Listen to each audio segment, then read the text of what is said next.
Okay, well, here, Eddie, so before my mom calls in to unpack this drama, I'm going to run to the bathroom real fast. Okey-doke. Are you good? Yeah, I'm You don't need good. anything? Do you need a drink or Perfect. snacks? Yeah, Okay, I'll be love it. right back, and then we'll hop into the next segment. Thanks. Let's do this. Yeah.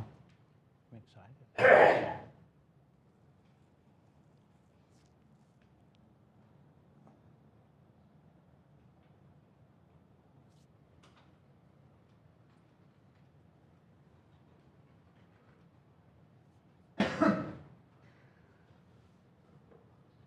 Just make sure my hair looks all right. And oh no. This is.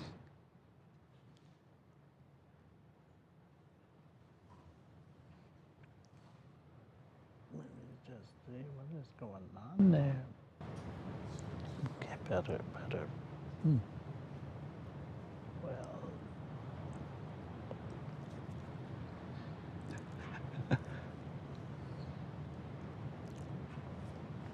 Yeah, burrito there.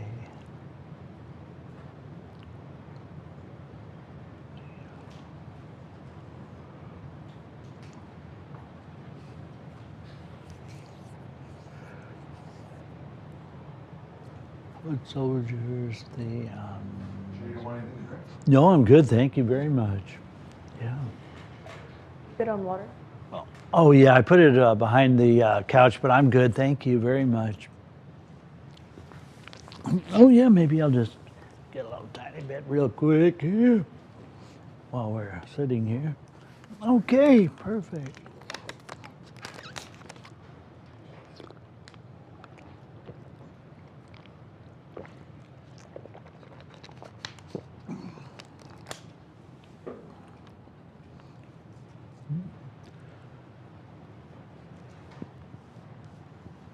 Let's go.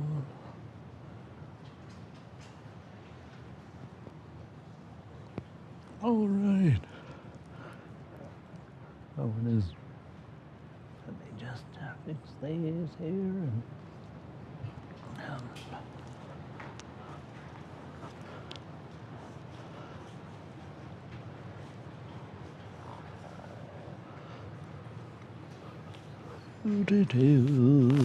Just have to like.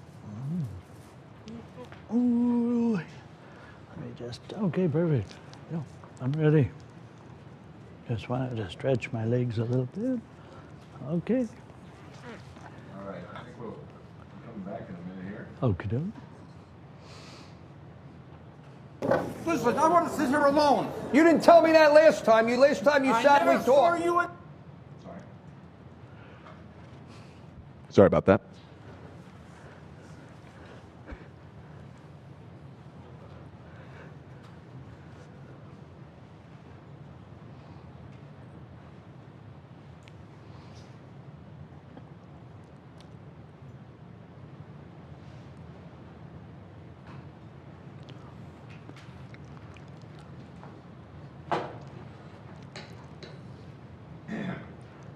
The Foot Soldiers, and who else? Let's see, the Vape Nation, Foot Soldiers. Have a good time so far? Yeah, it's a lot of fun. I'm really enjoying it. It's very informational and learning a lot, and it's really fun to be in the studio with you guys. Chad loves you. Oh, thank you. Thank you so much.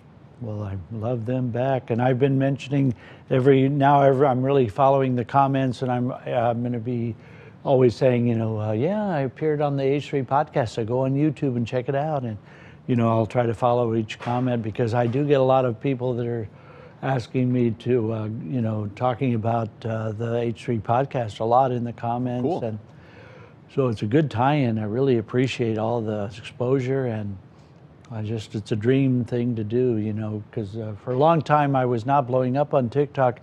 For like 2 years, I couldn't get from 10,000 to 12,000 followers, and then it was only January 17th of my birthday of this year that it started to get a little bit better. But until that time, I couldn't go from 14,000. It just stuck at 14,000 followers forever.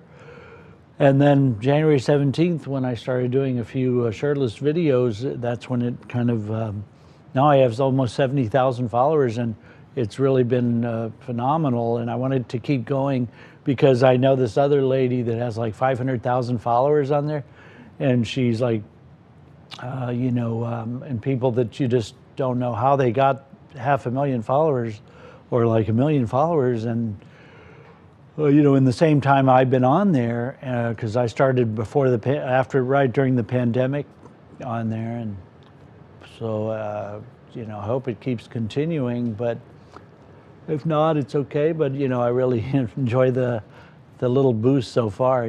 Sure. And y'all have been really good. Thank you for filming a video with me too, Eddie. Oh, Yeah. thank you. Yeah. Do you usually not take requests? Like if somebody wants to do a video with you? Like, Oh, is that an yes, I exception? will do any requests they like. I've never okay. said no. And in fact, somebody gave me an idea yesterday about doing like 7 people in a store, any store, and just have them all be shirtless and I be the one with the shirt on. So I might start doing like shirt on videos where I tell them no, like I tell them I wouldn't take my shirt off, just to like have a diversion from the same old, because I always like to do variety. I never like to stay on the same thing. But it's been, I used to do singing on there and acting duets and a lot of singing duets. And one guy that I follow a lot on there, he got to accompany Joss Stone a lot. And then another one he got 500,000 followers by Billie Eilish one time from her bedroom with half of a light on. Did a duet with him, and he's a vocal coach. And ever since then, I'm promoting him constantly because I sing a lot of duets with him. And so he's back in England, and so I always tell people, follow this person and at so-and-so, and he's been duetted by Billie Eilish, so you can duet with him too. So I'm always helping others promote, and I've always constantly sent people a lot of, and now I'm starting to tag you a lot too in all my videos. I'll put at H3 Podcast because you have a following on there as well. And I know you only follow about 13 people, but I was a little miffed that you didn't follow me, but I know you may or may not be able to because, your first person you follow is Howie Mandel, and then you have some others, but you only follow about 13 people. So that's how come I didn't get your instant messages, probably because I may have not been able to follow you back because I only have 10,000 people I can follow on TikTok. And I've always told them, I wish they could just, some of the JT Barrett, there's this guy named, and you might want to have him on your show too, JT Barnett. He tried to do a Real House for TikTok about 3 years ago when the pandemic happened, and they tried to pay their rent of a big house by having like a TikTok real world house, like MTV meets like, Big Brother house. And I don't think it went, it just never caught on, but they still do. He constantly texts me all the time. I must have signed up for his email list. And he's always texting me, giving me these motivational, like, I hope everything's good today, you rock, or you'll do well. And I don't know if he's texting like 400,000 people at the same time.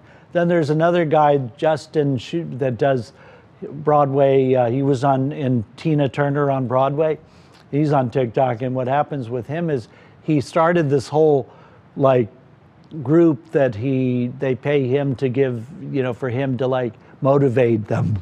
And now people are starting to do subscriptions on TikTok when you go live, and I haven't done that, but to try to monetize, because you could pay like $5 for and if you have a subscription goal, if you get like 500 people following your lives all the time and they pay $5 a month, you do the math, they could make money doing that. But I never really wanted to do that. I grew up doing community theater where we were unpaid, and I was in the Saltines in my hometown. They were like the San Antonio Little Theater teen group, and we were like like they had Kids Incorporated here in Los Angeles, and it was sort of like that. We did a lot of like before Glee type of stuff, and we would tour all over San Antonio and the Riverwalk but it was always unpaid. And then I did a lot of community theater that was unpaid too. So I don't mind it.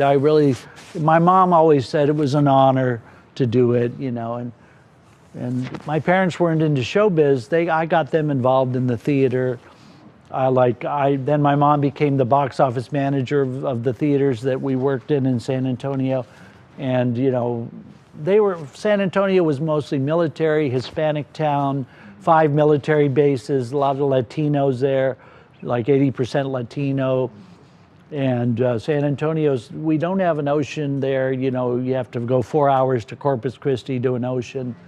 And so that's why I like LA. I came here when I was, you know, 18, 19, 20. And, you know, the pay then was like $5 an hour for minimum wage, $8 an hour in the 80s. And then I used to do like telemarketing to make ends meet. And I worked as an intern in my agent's office. And she had like like the Cosby Kid, one of the Cosby kids, and Greg Kinnear. She had Greg Kinnear. And I would sit in the office and, you know, on a desk and answer phones. And I'd say, artists first, artists first. And my agent liked the way I said artists first. You know, she thought that I was proud of being in that agency. Yeah. And my commercial agent would always say, you know, you're in the receptionist here at the office, and you never know who could come in at any moment, you know. And Greg Kinnear came in one time, and I used to watch him on the primetime channel. It was before the E! channel. Every day, you know, after I'd get home from either an acting class or my agent's office or whatever it was, telemarketing job, and I'd watch the primetime movie channel. But Greg Kinnear wasn't even signed theatrically with her. She would only take him on commercially. And then he got as good as it gets, and he gets an Academy Award supporting actor nomination. But I asked him while I was on the desk, you know, hey, Greg, I really loved you on your primetime movie channel. And he goes, thanks a lot. And then like, yeah, we would have like the maid that killed Selena, Lupe Ontiveros, and we had like one of the 21 Jump Street kids because she handled a lot of the ethnic talent when nobody in LA in '85 would it was mostly white bread, and they wouldn't handle like blacks, Hispanics, and Asians. But she was like one of the first trailblazers to like have ethnicities in her roster. But back then, you know, it was like, I lived in Beverlywood subdivision, and I was renting a room downstairs in a pool room, you know, by the pool, and right across the street, you know, they would call that neighborhood the jungle, and Beverlywood subdivision was like where the black people didn't go, you know, and like if they crossed the street, they would say, go back to your jungle over there. So it was kind of not as, even though LA has always been good to the ethnics, it was like not always that way. There was still a lot of racism even back then in '85. But we had Malcolm Jamal Warner of The Cosby Show, and Justin Nguyen from 21 Jump Street, and Greg Kinnear. And in our rosters, I used to pick pictures for like, you know, back then. And like for Morgan Fairchild, I would, you know, and then back then when I came to town in '85, they had Pee-wee's Big Adventure and was out in the movies. And I did a lot of auditions for like Revenge of the Nerds Part 2. And, you know, there were a lot of nerdy roles you could try out for. And I did do a Shakey's Pizza commercial it was a national commercial, and they flew me to Minneapolis, Minnesota, and I got to do that, and that was exciting. And back then they would fly people first class as an actor, you know, even if you were in a commercial or something. And I told my agent, you know, we're stuck here for 3 days in a blizzard, and Rhoda Gemignani from Who's the Boss is here. She was playing my mom or something, or aunt. It was for an all-you-can-eat Shakey's Pizza buffet commercial. And I said, she was the reason that didn't go longer, and I could have made $1 million doing it and get a Malibu house, was because she had been like she was like the spokesperson for Ragu back in the late 70s and early 80s. So when Shakey's Pizza hired her, they probably realized she was the Ragu lady, and it could have been a conflict, you know. But I auditioned with one of the Mrs. Kravitz from Bewitched to get on that Shakey's Pizza commercial, and it was me and Mrs. Kravitz, the real Mrs. Kravitz, or the last one. They had 3 Mrs. Kravitz on Bewitched. And it was fun being back then in the '85 times, because when I first came to town, because we had the We Are the World had just come out, you know, and so it was like the We Are the World kind of times, you know, and it was fun because back then, you had a lot of the rock and roll, Ralphs and the rock and roll kind of vibe going on in LA. It was really burgeoning. And yeah, back then in the 90s, and I've been here in the 2000s and 2010s and then 2020s, but it's a whole different ball game now with streaming and everything else. Oh, yeah. But yeah, some good times. Yeah, I was in a lot of classic movies, Showgirls. I was in Showgirls. I was there the day that Elizabeth Berkley was getting manhandled and fondled by the director, Paul Verhoeven, in a scene we did at Raleigh Studios in Hollywood. It was, back then it was Formosa Studios, or one of those where they filmed Dynasty after they moved it from 20th Century Fox. And I was on Dynasty one time with Blake Carrington on a beach scene in Malibu with I had to hire a German Shepherd dog from SAG, to get like a trainer to bring the dog to the set to get the job. And back then, I played a football player on Married with Children and a basketball player on Fresh Prince of Bel-Air, and never played basketball or football before. But, back then you just threw on a uniform and you played the basketball or you played football. And got to work with Kirk Douglas and Eric Douglas one time when they were blowing up like World War I scenes with landmines. And I couldn't stand it because they were blowing things up around us. So I faked being sick, and I had to go to the med, they had a medic, one of those ambulances on set. And so they made me drink 6 gallons of Gatorade thinking I was dehydrated just so I wouldn't have to work in that scene where they were blowing up landmines. But I did China Beach for 2 years with Dana Delaney and Mark Helgenberger from CSI, and had to wear GI soldier outfit and, grease all over my face every day and oil, and then they would blow you up. They'd put squids on you and blow things up. And I got PTSD from working on that for 2 years. Wow. Because it was a lot of like sitting in trenches while they blew up and having to run around blow up scenes and helicopters and we had to actually be Vietnam War people. And they made it look real. And right next to us was filming another series about Vietnam.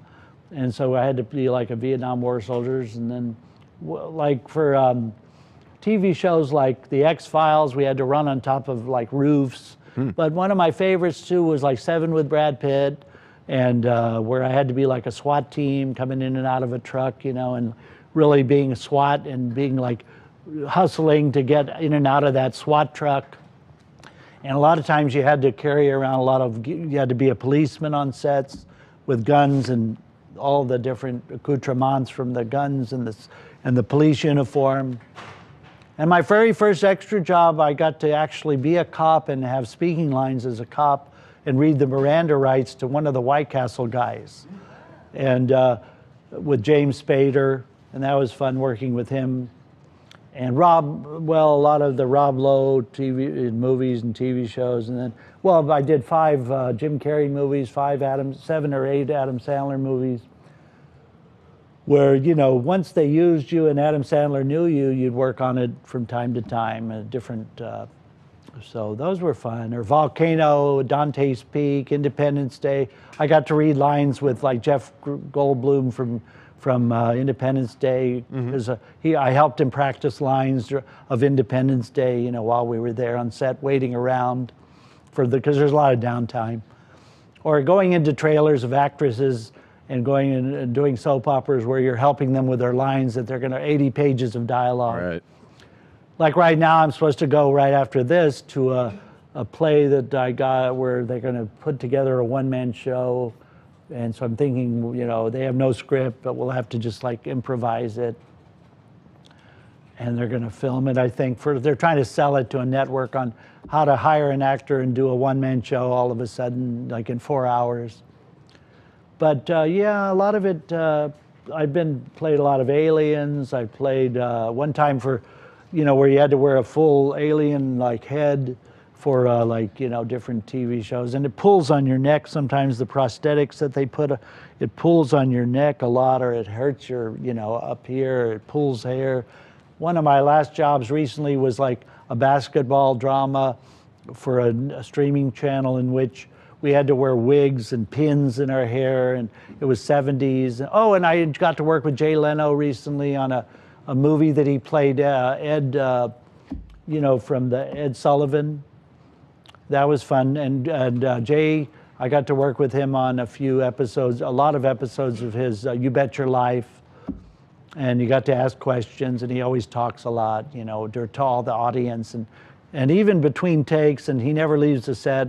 And we're sitting there, and we go on restroom breaks, but he like stays there the whole time and entertains people. But my favorite job was on Birdcage with Robin Williams, and there were drag queens that were dancing in between takes, and like out in the parking lot. You have hours to sit there and wait till they set up the, you know, and Mike Nichols, a big director, and sometimes you get to be in scenes that are cut in the movie. And then Robin Williams kept entertaining us in between takes, and he was like, his mom came to the set, and we got to eat with his mom and him, and he was very serious off camera, but then when he's ready in the set, he was very comedic and constantly on and constantly entertaining us and making sure we're all like having a great time. And it was so shocking, the difference when he goes to eat lunch. He's totally serious and with his mom, and serious, and like totally night and day. He had a personality that was like happy one minute and like not depressed, but just very serious and stern the next minute, you know, after he's away from the set. And another fun one I did was with Roseanne and Tom Arnold, in which she used to turn her seats away from the set. And her and Tom Arnold, and I got to lay down on like a carpet with her, like she would put a beach towel down and just sit there on the floor, like, you know. And we're wondering, she was no Miss Hollywood like we thought she would be, you know. It's just, but that was fun. And the Connors, I got to be in the audience a lot of the Connors, and they recently asked me to be like a mascot on on that Masked Singer. Yeah, I had to go in for a wardrobe fitting and go in and like be fit, and I think it was going to be for me to like maybe double Amber Riley, because at the time I was bigger. And maybe she had a big frame, and they didn't want to disrespect her and like have a woman play her that was bigger. So they asked a man to like fit into her sizes or something. But I used to work on Glee a lot, and that was fun. I got to work with, I saw you had a picture of Adam Lambert, and I got to do a lot of dance scenes with him. And one time I was on the set with Leah Michele and Eric Stoltz from Back to the Future directed a lot of episodes, and he would come up to me and say, "Hi, I'm Eric Stoltz." I told him, "Yes, I know who you are. Oh, yeah, I adore you and I respect you." And I got to work on a few movies of his before he was going to go. After he had lost the part on Back to the Future Part 2, like in the 80s and 90s. But he was a good director and actor from The Mask. But Eric Stoltz directed a lot of Glee episodes, and Glee was my favorite show to work on. That and 90210 and Beverly and the original Melrose Place. I got to work on a lot of Melrose Place, a lot of that. I proposed to Tori Spelling on the set of 90210. No. Don't turn the TV on. She said yes. She actually said yes. It was before she got married, and she goes, yes, right away, no hesitation. Because I said, I really did like her. It wasn't that I just wanted to marry a Spelling. You know, I did like her. I like Randy Spelling. I followed him a lot when he was first on TikTok, and as well. He lives in Portland, I think. And recently I've been following Danny Pintaro. He might even come on your show. But he couldn't get past 8,000 followers, even though he's a TV star. And he got mad at TikTok. I thought hit the screen on. Because they weren't giving him enough love. And I went on his page and was telling him about the ins and outs of why I felt similar, and he couldn't follow us. And he was telling me, "Oh yes, that's just unacceptable." That, you know, but the main beef was that he couldn't get enough followers, even though he was a TV star from Who's the Boss. And I used to work on Who's the Boss a lot with Dan. I got to do a few things with, Danny DeVito. I recently worked with Danny DeVito, and one of my favorites too recently was I got to be a cameraman on The Pool Man with Chris Pine. That was one of the extra jobs that I enjoyed, and I got featured recently where I got to be in the movie. It was a shit movie though, it was horrible. But Chris Pine, he's like one of my favorite actors. I got to see him in a play, you know, at the David Geffen Playhouse. And my God, well, Chris Pine from Star Trek, you know, Shatner. And but I did work with him on that movie, and I thought it was going to be like a funny comedy, but it turned out it was more like a psychological drama. But at the time when we were doing it, you know, it seemed like he should have made it a really funny comedy. But he directed it and wrote it, Chris Pine. It was called The Pool Man. It was recent.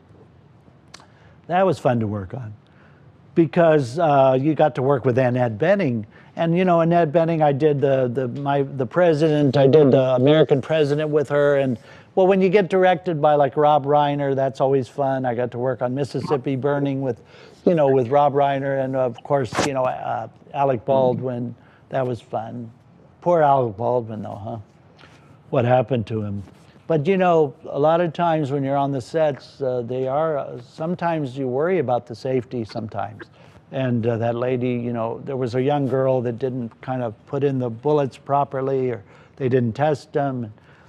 But Alec Baldwin, when he was saying, you know, am I aiming it right at the camera? Am I aiming it? Am I aiming it? It was sort of a little suspect. But the thing was, is that he was trying to look cool. That's the problem. He's getting older, and he even said that before that shooting happened, he had said that his eyes were getting puffy, very puffy, and they get very when you're aging. He was a hot guy on Knots Landing, but then when he started aging, and he gets terrible puffiness of his eyes here and there, he's very sensitive to how he's going to look on camera, and that was what his fault was. That's what caused the whole situation, because he was trying to aim it to where he would look as cool as possible holding a gun, because he didn't want to look weird and wacky. He had to look sort of like, you know, how Liam Neeson looks holding a gun, or other people, and that could have been the problem. Plus, Rust was a very, very low budget production, and they're still filming it and they're finishing it, but they moved to a different like whole place, you know, to do Rust, another ranch.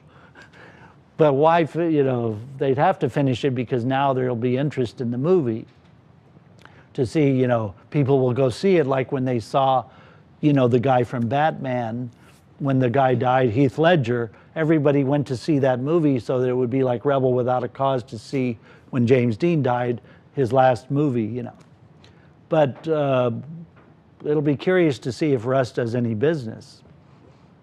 But it might, you know, it'll probably be a cult classic because of what happened. But I wonder if Alec Baldwin is going to be lynched and mobbed over it, you know, and is he going to have to serve jail time and all that? But a lot of times you know, on sets, there have been times when I felt unsafe too, and you know, there's nothing you can do because you wonder, are you going to die over it? You know. So I've actually gone to the emergency trailers and telling them, you know, like I did on that one World War I picture when they're blowing up landmines, I didn't want to like get injured. So, and I stopped working on China Beach because I finally caved in and told them, you know, I was sitting in a trench while they were going to blow it up. And I finally told them, I can't take this anymore. And when you're there 18, 19, 20 hours a day and you're making golden time, is what you said, what golden time was. Yeah, you know, it's like, that's great, but you know, it's just psychologically getting on you. It's wearing and tearing on you. And finally, Chip Vieselek or whoever was the PA or first AD on the show, finally just said, well, okay, Eddie, get out of there. And then I didn't work on the show much anymore because you can't say no to them. They want you in that particular area and they want you and there's nothing you can do. You really can't say no as an extra, you know. Like if you were an actor, you have choices, but if you're an extra, when they place you, you can't just direct yourself. You have to, but nowadays, like, oh, and then I just worked recently on one where I was in an airport scene where all the airport scenes are usually shot at like the LA Convention Center, and people like working there because it's a lot better than working at a real airport. So I just recently did one called Rap Shit that was there. It was called Rap Shit. That was my last job. Rap Shit, it was just about 3-4 weeks ago, and that's good that I remembered that now because I haven't been paid for it yet. But you have to call the payroll company because everything's digital now, and sometimes you don't fill out vouchers, and so I have to call them because when you get there, your stage name is for SAG is different than it is for your screen name or something like that. But generally nowadays it's laid back and you can do it even if you're SAG because non-union if you want to or SAG because they look away from it unless you have an actual speaking part and so forth. But before, you know, people would all be worried that, oh, you might not be able to, what if you lose your SAG card over it? But I've defended a casting company several times when SAG called me to say, hey, you worked on a Coke commercial or Pepsi commercial with, or T-Mobile, one of the mobile companies, with the Boris Bend It Like Beckham, the guy Beckham, John, that's married to the Spice Girl. And they called and said, you worked for BTS, and why were you non-union that day? And you know, BTS told them at SAG that there were no numbers, that SAG doesn't increase the numbers of the Screen Actors Guild people to be paid union wages, so the union has to work non-union. But the non-union pay could be like $250 for the day, and the union pay for a union commercial could be $366, so it's not much difference. And for that, you'd rather work than not make zero. And so I defended BTS because even though they don't work me much SAG, still I felt like, you know, they work you at least, and they're hard-working agency for extras. So I told SAG a thing or three, and that shut them up. I told them, you know, there's no numbers, you're not increasing your numbers, and there were no numbers that day, and she told you that originally, and it said in the letter that they sent to me, you know, if you do that, you could have possibly have lost your SAG card. But we were told because there were no numbers that day, that's why you worked non-union. So what is your take on that? And I had to tell them, you know, I defended the people I work with because it's like, but other extras would not do that. They would chastise that company, and that's why that happened, in order to like think they can just get a SAG pay that day or an upgrade. But if they hire you and you're at that pay, you know, it's not their fault all the time. There is nepotism, there is favoritism sometimes, but not all the time. And I realized, you know, that they hired, you know, 500 extras, so they could only hire 100 union, but still they hired 400 other non-union extras. So, like I had to work Euphoria and all non-union.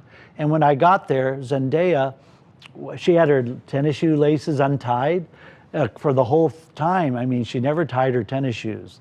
And she was real frumpy looking. Normally she's a glamour puss, but she had to wear like, you know, really baggy clothes and kind of look frumpy for Euphoria. And we were doing a theater scene where we were in the audience and I was in the first or second row, and there's, you know, Zendaya, and she's all walking around or sitting on the stage with her tennis shoe laces untied, and I get constantly ribbed for having my tennis shoe laces untied. So whenever anyone says that, I always say, well, I'm like Zendaya, we don't tie our tennis shoes. It's an attention grabber. We don't have to tie our tennis shoes. Why don't you talk to Zendaya about that? She doesn't tie her tennis shoes. But some people don't. It's like, who decreed that you have to tie your tennis shoes constantly? I mean, I get told by a friend of mine who I walk the dog with on Chandler in my home, you know, in Burbank, oh, your tennis shoes untied. And I have to say, like, you know, who decreed? Oh my God, what's going to happen if the tennis shoes are untied? Oh. You know, I don't have to tie them. Why don't you tie them? Or like if I'm on the set, sometimes I'll tell the wardrobe. I get sick of them telling me, oh, you have to tie your tie, or tie your tie. That's how they talk. They just say it bluntly, like tie your tie. And I usually tell them, you know, I was one of those tie clipper persons that already had a clip, you know, you just clip on ties. And I don't tie ties. I don't know how to tie a tie. I never learned. I don't care. And so I go like, who is this? You tie it. You're the wardrobe people. What's going on? You go ahead and tie it. They're paying you to be the wardrobe. Could you do it for me? This guy doesn't have a shirt on. Hello, What's how are going you? on?